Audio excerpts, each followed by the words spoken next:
Hello বন্ধুরা, আমাদের এই শখের পেয়ারা বাগানটা দিয়ে আজকের ব্লগটা শুরু করলাম। কিন্তু আমাদের এই শখের বাগানের অবস্থা দেখো, ঘাসে ভরে গেছে। কালকের থেকে টেপি আর আমাদের বিল্লু রানীর উপোস গেছে, পাতা টাতা খেয়েছে, ওগুলো খেয়ে পেটের এক কোনাও মনে হয় ভরেনি। তো সকালের আশেপাশে কাজবাজ সেরে ওদেরকে বাড়তে নিয়ে আসলাম। ভ্যা ভ্যা করতেছিল সকাল থেকে, পেটও একদম দুই পেট একখানে হয়ে গেছে। তো এদিকে আকাশটাও দেখো আবার মেঘ করে আসতেছে, বৃষ্টি আসছে নাকি। তো যাক, বৃষ্টি আসার আগে একটুখানি কতটুক পারে অতটুকুই খেয়ে নিক। তো সুপ্রভাত বন্ধুরা, আমি নন্দিনা, কোচবিহার জেলার ছোট্ট একটি গ্রাম থেকে আরও একটি নতুন ব্লগে সকলকে অনেক অনেক স্বাগত, অনেক অনেক ভালোবাসা। আশা করছি সকলে খুব ভালো আছো, সুস্থ আছো। তোমাদের ভালোবাসা ঠাকুরের আশীর্বাদে আমরাও মোটামুটি ভালোই আছি। তো একটুর জন্য আজকে আমার মাথাটা একদম পুরো শেষ হয়ে যেত, মানে অনেকটা বাচ্চা বেঁচে গেছি। এই যে দেখো, মানে ছাগল নিয়ে এইদিকে আসতে মানে হয়তো গায়ে একটু টাচ হয়েছে, পুরটা একদম ভেতরে ভেতরে পচে একদম গলে গেছে। তো টাচ হওয়াতে আমিও একদম ছাগল নিয়ে শুধু এই যে বাসটা পার হয়েছি, ওটাও একদম ধূপ করে পড়লো, পড়ে একদম ছিটকে গেল সব।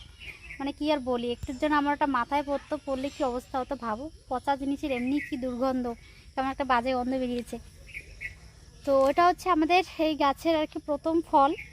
ওই ফলটাই আর কি পুর রেখেছে, আর এতগুলো যে পুর রেখেছে সব থেকে ওটা বড় পুর ছিল, ওটাও দেখো নষ্ট হয়ে গেল। এবছর অনেক কুমড়ো হয়েছে, অনেকগুলো পুরো রেখেছে, কিন্তু এরকম করে আর কি 4-5টার মতন পুরো আর কি নষ্ট হয়ে গেল।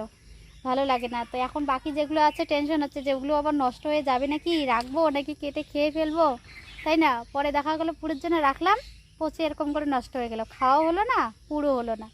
এটাই আর কি ভাবছি যে কী ব্যাপার, কিছুই তো বুঝি না। মানে একদম ফ্রেশ ছিল পুরটা, মানে কোনো পোকা টোকা খাওয়া ছিল না, তারপরেও নষ্ট হয়ে গেছে। মানে বোটার ওই জায়গাটায় আর কি পচে নষ্ট হয়ে গেছে।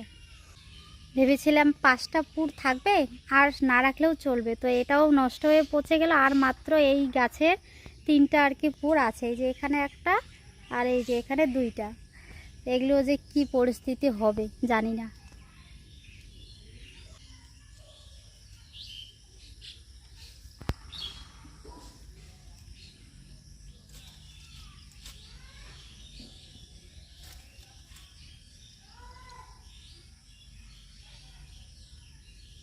তো বৃষ্টি আসার আগে পটলগুলো ছিঁড়ে নিলাম, বাপরে অনেক ভয় ভয় করে পটলগুলো ছিঁড়লাম।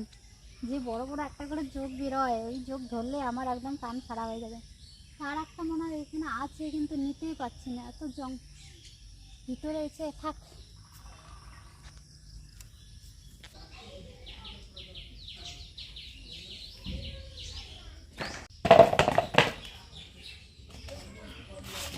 অনেক বড় বড়ই কিন্তু হয়েছে পটলগুলো, তাই না? কি সুন্দর হয়েছে দেখো সবগুলোই। এদিকে আবার ভাজটাটা আজকেও দেখো এই যে সুরিমালা ফুল দিয়ে গেছে। তো এদিকে আমার কিন্তু ভাত হয়ে গেছে, ভাত হতে হতে আর কি ফুলটা কেটে রেডি করে নিয়েছি। তো এখনো লবণ দিয়ে আর কি। ও মার দিছে? কেন মার দিছে? হাস, ওরকম করে না বাবা, ও ছোট তো বোঝে না। না ভালো করে বলো যে তুমি আমাকে মার দিবে না কি।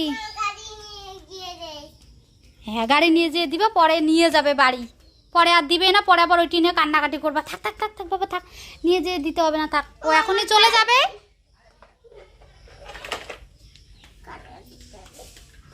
দিও না কিন্তু, নিয়ে চলে যাবে, পরে আর দিবে না, পরে কিন্তু কান্না করতে পাবে না কিন্তু। আমি এখানে রান্না করতেছি, আমার যেন যাইতে না লাগে। সোনা আবার একদিকে ভালো, দেখো ওর গাড়ি ঠাড়িগুলো কিন্তু অত সহজে ভাঙে না আর কি, খুব সুন্দর যত্ন করে রেখে আর কি খেলে। দেখো এই গাড়িটা কিন্তু অনেক দিনের পুরনো গাড়ি, 2 বছর মনে হয় হয়ে গেল। অত দিনের গাড়ি দেখো এখনও আছে। আর আজকে ঘুম থেকে উঠে যে কার মুখ দেখেছি জানি না বন্ধুরা, আমার আজকে কোনো কাজই এগোচ্ছে না, সব কাজ পিছিয়ে যাচ্ছে। সকালের খাওয়া খেতে খেতে এই যে মাত্র খেলাম, খেয়ে উঠে আর কি যে কাপড় চোপড়গুলো ধুয়ে দিলাম। সেই 11টার মতনই হয়তো বাজে এখন।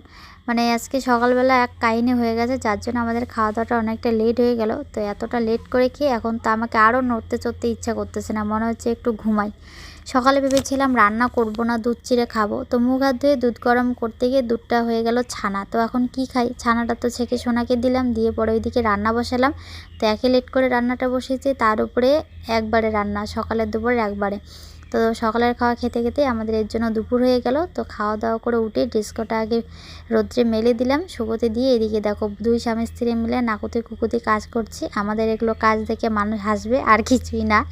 তোমাদের দাদাভাই খুশকির অত্যাচারে মাথা ন্যাড়াই করে ফেললো বেচারা, তারপরেও দেখো খুশকি পিছু ছাড়ছে না। এটা ওটা যে যেটা বলে দিতে সেটাই করছে, কিন্তু কোনোভাবেই ছাড়ছে না। আমার তোমাদের দাদাভাইয়ের থেকে একটু কম, তবুও দুজনেই আজকে নারকেল তেলের লেবুর রস লাগাচ্ছি, দেখা যাক কী হয়। তোমাদের দাদাভাইকে দেখো মাথায় লেবুর রস আর নারকেল তেল দেওয়ার পর দেখো কীরকম হয়ে গেল, দেখতে দেখো কীরকম লাগতেছে। এরকম করে আছে কেন? হ্যাঁ, এরকম হয়ে গেল কেন? ও ঘুম পাইছে। আমি কই কি মন খারাপ হয়ে গেল বুঝি লেবুর দেওয়ার পর। না উঠো, যাও আর একটা লেবু নিয়ে আসো, আমাকে লাগবে। ঘরে? ওই ঘরে নাই, ওই ঘরেরগুলোই তো আনছি। এই যে আমার জন্য এইটুকু দিয়ে কিছুই হবে না। তোমার মাথার তো একদম চান্দি বের হয়ে গেছে।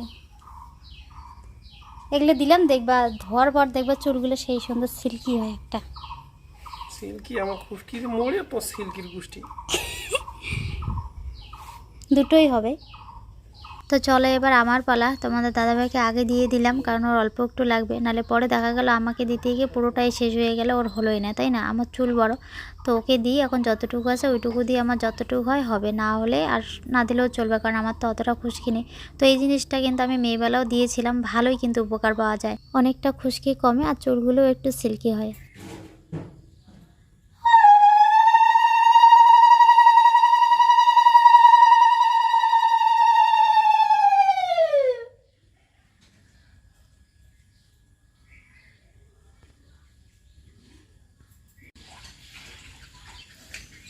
তোমাদের দাদাভাইকে বললাম যে আমি পুজো করতেছি, একটু ভিডিও শুট করে দিতে।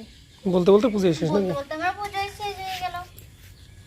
তো কি ওখানে কি বসে থাকা যায়? এদিকে আমার আবার নারুগোপাল চলে আসছে, সে দেখছে পেয়ারা প্রসাদ দিয়েছে ঠাকুরকে। এখন তো ঠাকুরকে খাওয়ারও মনে হয় সময় দিবি না, ঠাকুরকে দেই আগে। হ্যাঁ বাবা, ঠিক আছে। বিছনায় বসে খাচ্ছ বাবা, বালিশের মতো বসে খাচ্ছ। সেই সকালে ঘর থেকে বেরিয়েছি, আর এই যে একবারে স্নান করে পুজো টুজো কমপ্লিট করে এই যে ঘরে ঢুকলাম। না স্নান করার সময়ও ঘরে ঢুকেছি, কিন্তু মানে ওই যে প্রয়োজনে যা যা লাগে নিয়ে আবার চলে গেছি। মানে ঘরের যে বিছানাটাকে গোছাবো, দেখো সারাদিন চলে গেল বিছানা এই মাত্র আর কি গোছাচ্ছে। এখন বুঝি প্রায় 3টার কাছাকাছি এরকম আর কি বাজে। এখন এই যে সকালে মানে সারাদিনের কাজবাজ শেষ হলো করে, এদিকে বিশ্রাম নিতে না নিতে এখন আবার খেতে লাগে, দুপুরের খাওয়ার সময়ই হয়ে গেল। তো চলো তবু একটু গুছিয়ে নিচ্ছি জিনিসগুলো, কারণ বিছানাটা অগোছালো হয়ে থাকলে একদম ভালো লাগে না, মানে একটু যে শুয়েও আর কি শান্তি লাগে না। তো তোমাদের দাদাভাই কিন্তু অন্য দিন আর কি বিছানাটা আর কি গোছায়, আজকে ও গোছায়নি। ওর খাওয়া দাওয়া করে এসে এমনিতেই রেডি হয়ে গেছে, ওর কাজে মন দিয়েছে। তো ভেবেছিলাম আজকে একটু শর্ট মানে একটা দুটো আর কি শর্ট করব, রিলস করব। তো এই যে সময় কোন দিকে চলে গেল বুঝতেই পারলাম না, এর জন্য শাড়ি টাড়ি খুলে ফেললাম। এই গরমের মধ্যে একে তো চুল টুল ছেড়ে পাগলি, এরকম করে আসতেছে কেন? চুল তো ছেড়ে পাগলি বলতেছো তাই? কিরকম দেখা যায়? কেন কি হয়েছে? কেমন দেখা যায় তোমার মুখটা? তোমাদের দাদাভাই এমনিতে মাথাটা ন্যাড়া করার পর মাথাটা তিন ভাগ হয়ে গেছে, মানে মাঝখানটা একটু উঁচু এরকম, তারপর এই দিকটা এরকম উঁচু, এই দিকটা এরকম উঁচু।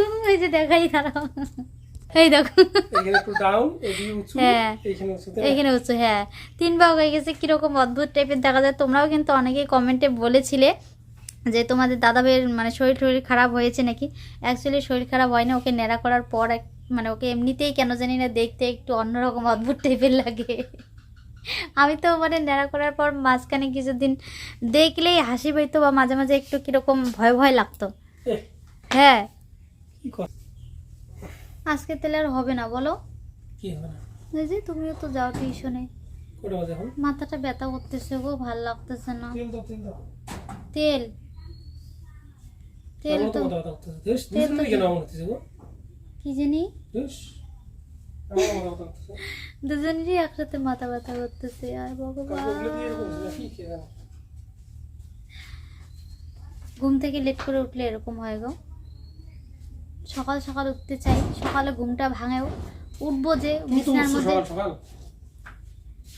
সকালে উঠছি, উঠে আবার ওই যে ওরকম হয় আমার, মানে উঠে বসে দেখি যে হ্যাঁ কেউ এখনো ওঠেনি, এত সকাল সকালে একা একা উঠবো, একটা কীরকম যেন লাগে। পর আর চোখ তো এদিকে পুরো ঘুমে টানতেই থাকে, তো এর জন্য ভাবি যে না আরেকটু ঘুমিয়ে নিই। এই যে আরেকটু ঘুমোতে গিয়ে মানে ওইদিকে যে কয় ঘন্টা ঘুমিয়ে নিই আমি, সকালের দিকে বেলা কত বেলা হয়ে যায়। এর জন্য মানে তাই ভাবি আজকে সারাদিন কাজ করতেছিলাম, আর একটা জিনিস মাথার মধ্যে আমার সারাদিন মানে ঘুরপাক খাচ্ছিল, তো সেটা আর কি আমি ভাবি যে তোমাদের সঙ্গে শেয়ার করি। মানে বলবো কথাটা, তো কারোর সঙ্গে তো বলতে পারছি না, মানে তোমাদের দাদাভাইও নেই, মানে ওকে বলাটাও আর কি কেমন হয়ে যায়, তাই না? নেই মানে কি, ওকে বলাটাও কেমন হয়, তখন আবার উল্টো ও আবার অন্যরকম রিয়াকশান দিবে, এই জন্য ওকেও বলছি না, তোমাদের সঙ্গেই শেয়ার করছি। এই যে বাড়িতে লেট করে ঘুম থেকে ওঠা, এতদিন একই বাড়িতে ছিলাম, এইগুলো নিয়ে তো বোঝোই, একই বাড়িতে থাকলে অনেক ঝগড়াঝাটি হয়, তো আমাদেরও হয়েছিল।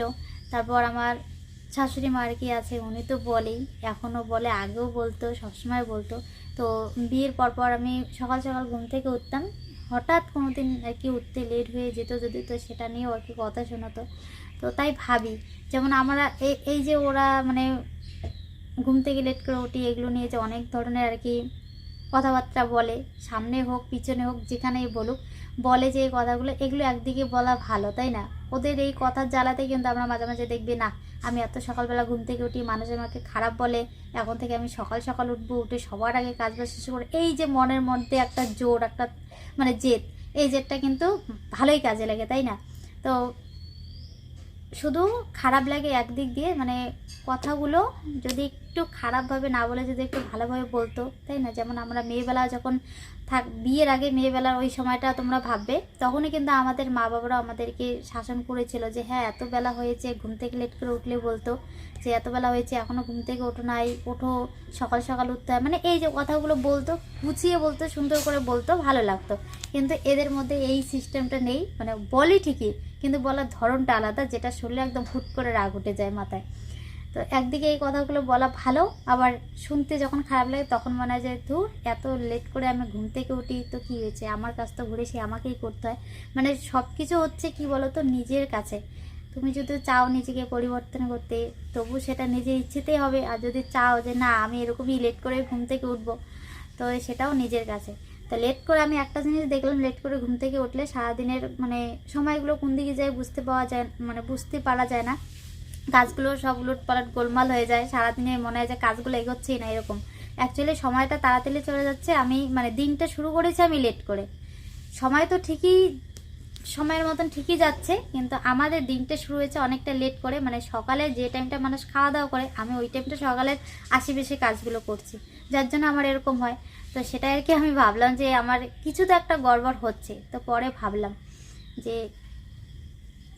মানে যখন শাশুড়ি মা ওরকম করে বলতো তখন খারাপ লাগতো শুনতে, হ্যাঁ মানে খারাপভাবে বললে তো খারাপই লাগবে, সেটা এখনও বললে খারাপ লাগবে। তো তখন ভাবি যে খারাপভাবে বললেও যখন এই যে বলে কথাগুলো, তখন একটা মনের মধ্যে ওই যে জেদটা থাকে, তো এখন বলে না, তাও আফসোস করি। যখন বলতো তখন খারাপ লাগে, ওগুলো নিয়েও ভাবি, চিন্তা করি যে এরকমভাবে বলে, আমার মা তো বলতো না এরকম করে, তো এখন বলে না, সেটা নিয়েও ভাবি যে কেন বলে না, বলে ওই একটা মনের মধ্যে জেদ থাকে যে না কালকের থেকে আমি সকাল সকাল উঠবো, কালকে আমাকে এত সকালে ঘুম থেকে উঠবে, দরকার বলে মোবাইলে অ্যালার্ম দিয়ে রাখবো।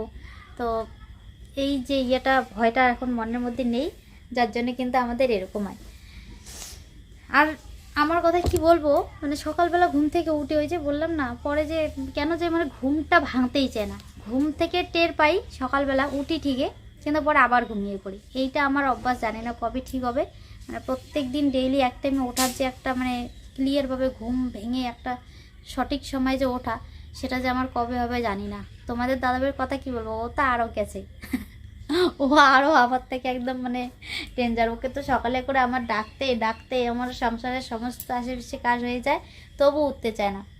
মানে ওকে আমি সব সময়, টিউশনের টাইম হচ্ছে ওর 7টা, আমি 6টা যখন বাজে তখন থেকে বলি যে হ্যাঁ ওটা তুমি টিউশনে যাবে না, 7টা পার হয়ে গেছে, তবু উঠতে চায় না। মানে ও জানে যে আমাকে নিশ্চয়ই ও এরকম করে হয়তো ঠগাচ্ছে, এর জন্য ওর মানে ও ঘুমাতেই থাকে।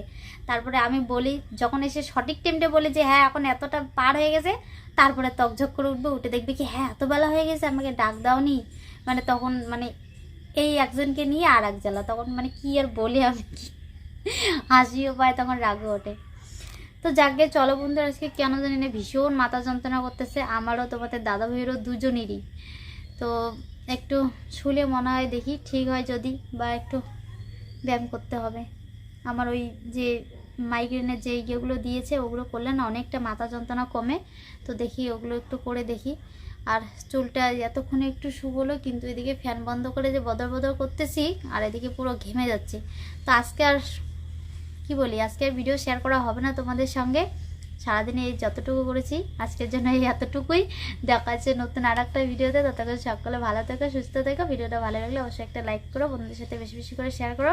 চ্যানেলটিতে নতুন হলে সাবস্ক্রাইব করতে একদম ভুলবে না, কেমন? টাটা।